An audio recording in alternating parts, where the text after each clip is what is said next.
तो बोलते हैं ना, मौलवी बोलते हैं जो खावन जो होता है ना, अगर बीवी काम कर रही है ना, जॉब कर रही है, तो उसके पर से पैसे ले ले तो चोरी है। और मौलवी लोग कहते हैं कि अगर चोरी है ये, अगर औरत ले ना मर्द के पर से पैसे, कोई चोरी नहीं है। इसके बाद आप क्या कहेंगे आप? ये बड़ी अच्छी बात कही आप।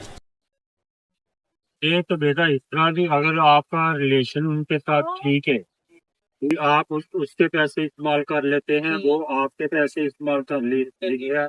अगर वो पूछे आपसे भी आपने पैसे लिए हैं, आप बता दो भी लिए हैं। लिए है। अगर आप बोलेंगे भी नहीं लिए, फिर तो चोरी है। अगर बता देंगे तो कोई चोरी। मजा आया। चोरी नहीं, लेकिन आजकल की औरतों में ना दिमाग में यही बात बची है कि चोरी नहीं है। तो बंदे के टाइम में जब जितने पैसे हैं वो सारे निकाल लेती है। इसका क्या कहना चाहेंगे? अरे कहना क्या चाहते हो? देखो वो तो इसी तरह है कि आप आपस में इत्मीनान है नहीं है। अगर नहीं है इत्मीनान तो फिर अपना ना दो, अपना बेगम के अपने पास से पैसे लो। अगर इत्मीनान है तो ले लो, कोई बात नहीं।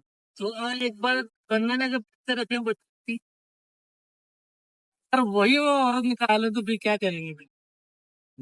उससे पूछ के लेने का अभी तो ये आपस में इतना अपना तल्लक है लेन देन का, कि अगर नाम पूछे वो आपसे ना पूछे, आप उससे ना पूछे तो कोई बात नहीं। अगर कोई आपस में कोई थोड़ी सी भी इस मामले में कोई नाराजगी है, फिर एक दूसरे से पूछ के लेना चाहिए। ठीक है।